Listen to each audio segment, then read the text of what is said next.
Hello again, guys. It's Ben from the Pride of Villa. I am back for another video on the channel. It's been quite a while since we last filled you in, guys, with some news from the Villa camp. There's actually been quite a lot that's happened over the past 14 days or however long since we last uploaded.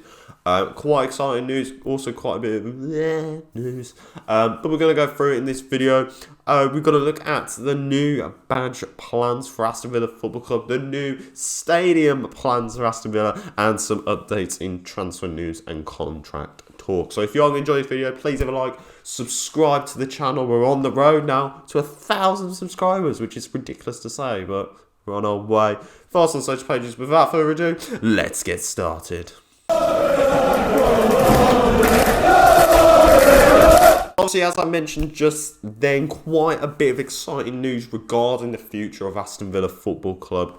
One of two things has been discussed from the past week. One of them we already knew was happening, considering the talks have been held for over the past year. However, plans have now been revealed, and then another one completely come out the blue. But firstly, we're going to look at, probably for me, the bigger one, the one that's going to have the bigger impact on Aston Villa Football Club, the new stadium plans. Now, obviously, Aston Villa Football Club's Villa Park currently sits around 42,000 fans, which is, it's a pretty good number. But obviously, Villa higher-ups feel that the club needs to be, in order to put themselves in that position of being a top club again, playing those European nights, we need to be positioning ourselves as a club that can, infill the ever-growing fan base of Aston Villa Football Club. So I believe last early week, Villa came out with the official announcement of consultation plans being taken place for the long-term vision of Villa Park. They obviously released a statement. I am going to show it on the screen, so we don't have to go through it all, but I'm just going to go through the key points here. Obviously, the first phase of the plans include a brand new North Stand connecting into Trinity Stand, and enhancements to the existing Trinity Stand will see capacity for the stadium increase to over 50,000 people. That was one of the things that we already knew. It was one of the stands that needed the most change. Well, the stand really that didn't really have a lot of atmosphere, a lot of vibe to it. And in order to get that increase of capacity, the plans and all the proposed designs by other fans, it was to link it together, and that's what looks like they're going. I think perhaps the biggest one that's really interesting to see here is, along with that increase in stadium, something called a Villa Live. Now, if you've ever been to London, there is something called a box park. It's basically a really small environment full of food, drinks, and possible viewing venues for sports. A brand new commercial destination venue and community space, Villa Live will be a multi-purpose central hub space, including the club shop, food, drink outlets, and areas dedicated to showing the club's rich heritage and history. So that obviously means then where the car park and the normal club shop is, they're probably going to get not demolished, but actually, they are doing Joshua one about. They're going to get taken away and built this massive thing to create a great atmosphere for Villa Park on that match day. And it's mental to see that. I like the idea of that hub space. Something like Tottenham kind of has, the same like Arsenal. And Manchester United kind of have it built into their stadium. But they're clearly going for that box park type of feel to really connect the fans together and really build up that anticipation for the game when it does kick off on the later minutes. Don't know what's going to happen with that academy bit on the side. That's probably going to stay. But it's really exciting to see how Villa Park could change. Obviously, they've whacked up a few of their images as well for the plans that they've shown, including a possible look for the future of Villa Park and Villa Live. Really exciting. Obviously, the plan is to perhaps start to take place in 2023. As of recording, they've apparently started talks with people over the future of Witton train station. Obviously, something that Villa fans have really complained about. The travel away from home, away from Villa Park is shocking. You have to wait. On some days you might get lucky, but the busyness of the trains. I remember when we went to Newcastle at home last season, and the time we would have had to wait for a train, we ended up having to catch like a bus from Star City to St Coldfield. The time it takes, plus the fact that even if you wanted to go to New Street or wherever way you're going, is incredibly busy. The fact that they're paying attention to this and trying to improve the train services, when all they really need to do is just have consistent trains on match days. it shows that the board are listening. It shows that they're willing to match the ambition of the club, and it's nice to perhaps see a new generation for Villa Park become a bit of more of a modern stadium. I still like to keep the old parts of it. I hope the whole thing stays in touch. Maybe perhaps a bit of a clean up. We peps it up with some life. I know they tried doing that with the dining club. But ultimately, I just love the ambition, and I can't wait to see what's going to happen. Estimated to take place between 2023 to 2025, so we're only about 3-4 years perhaps away from seeing the next change to Villa Park. But who knows? Let me know in the comments down below if you're excited. I know, see you at Villa Live. I'm really interested to see what the hell that's going to be like, because oh, it's going to be mental, isn't it? It's going to be absolutely mental. But yeah, let me know in the comments down below what you think about the upgrade to Aston Villa Park. Are you looking forward to it, or do you think it's taken away from the history of the club? Let us know. But let's move on to the next story from Aston Villa. So as I said earlier, one of two plans was discussed. Now, probably the one that's really bloody shocking. Aston Villa also came out with and saying they were taking a review into the Club Crest. Again, another statement. I'm going to whack it up on the screen. But basically, one of the things that came out of it, we want to examine elements including the crest shape, the way we showcase our unique name, and how we use our colours as powerful as possibly to represent our modern day club with such a rich heritage.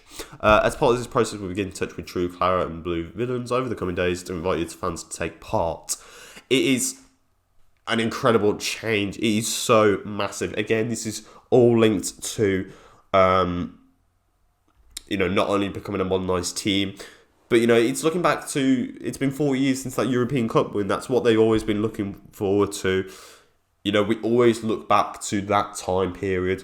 But now the club has said we want to go into the future with something new, something that makes us stand above a lot of Premier League clubs and showcase us in the best way possible. And I'm very excited about it. Personally, for me, I'm up for it. I know people like the badge as it is. I know Nathan's always said he's like the badge as it is and doesn't really want it changing. For me, if it means we're getting a round badge, I will take a round badge any day. I know it kind of loses that feel because a lot of the clubs have round badges now. Loses that, we're just becoming another club that's, falling into modern day football. But, considering where the club's gone from, we started with that round badge. Our famous night in Europe was with the round badge. I'm really excited for it. I want a round badge. I want to see maybe a modern update on that classic 1982 crest. Something that really, just something different, because I think the one we currently have, it's fine, but it just reminds me of like 2015 when we had the prepared, and it feels kind of out of date now. It feels kind of like with the stadium plans when they showed it, you look back and you think, wow, how out of time we are with the rest of the world. We need to be moving up with the days, and as I said, to keep up with that demand for modern day football and aspirations, we need to be excelling, presenting ourselves as a club who challenges that. And I think they've seen it and say, this ain't going to happen.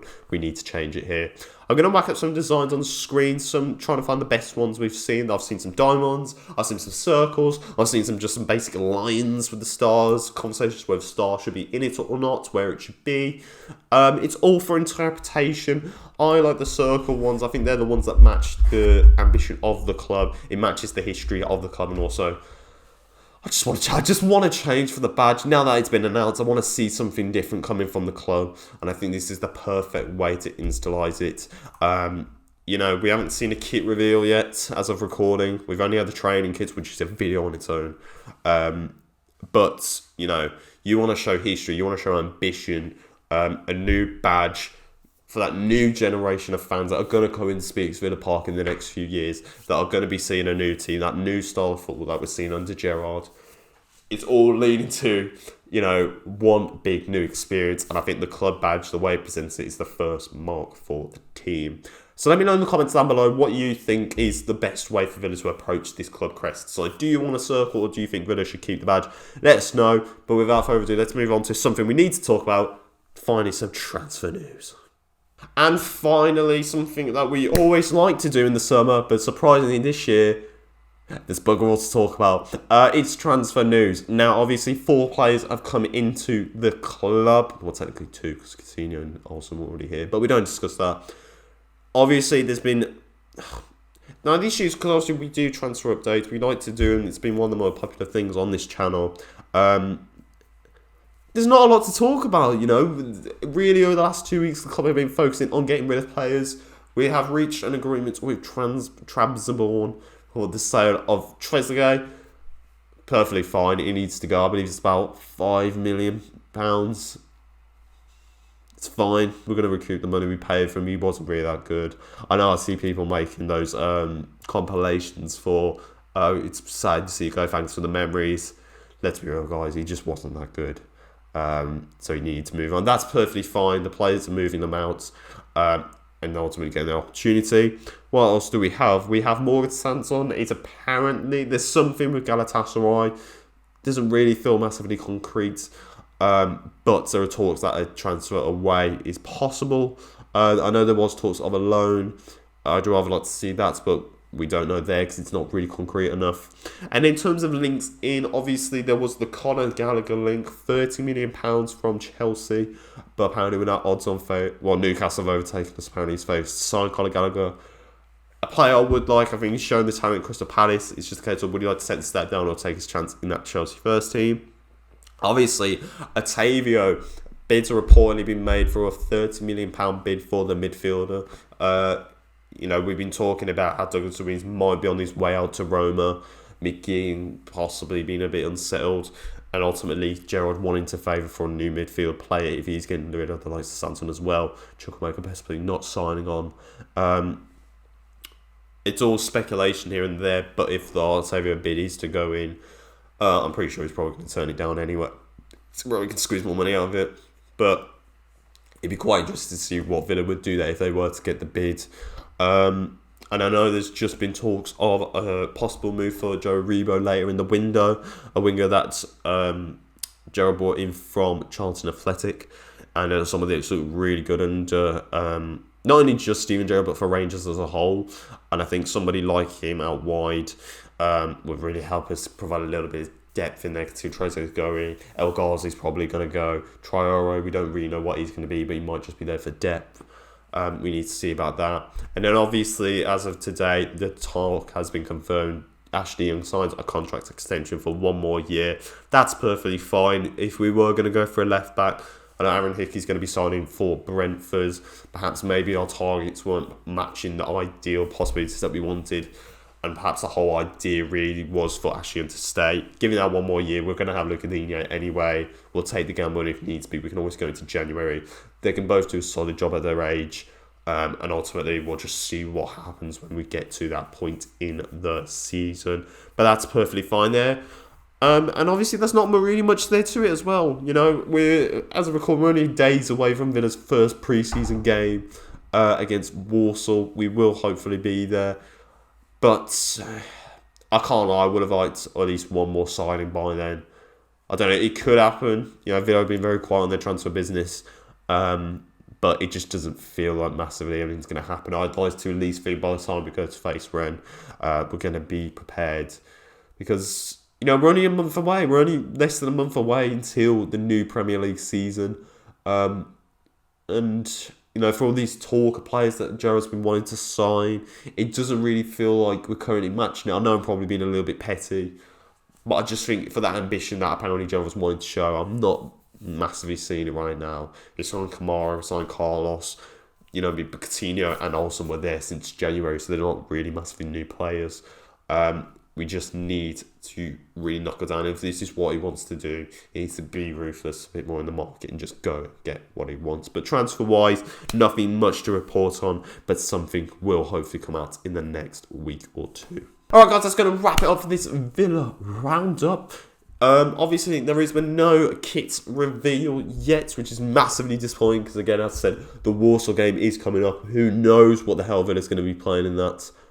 You know, the training kit is a joke of a price. You cannot expect people to pay that. But yeah, again, people do pay it. Dumbledore, you're a melon. But, you know, that's what people want to do. That's what people want to do. 45 quid. I know it was for the 12 months of Villa Plus TV, but 10 quid a pre-season ticket on Villa TV or £45 is a joke.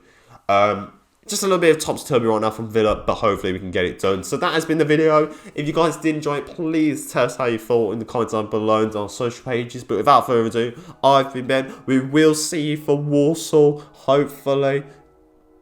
It's going to be a good one. Can't wait to do the tradition. But without further ado, I've been Ben at the Villa with the pride of Villa. We'll see you later, boys.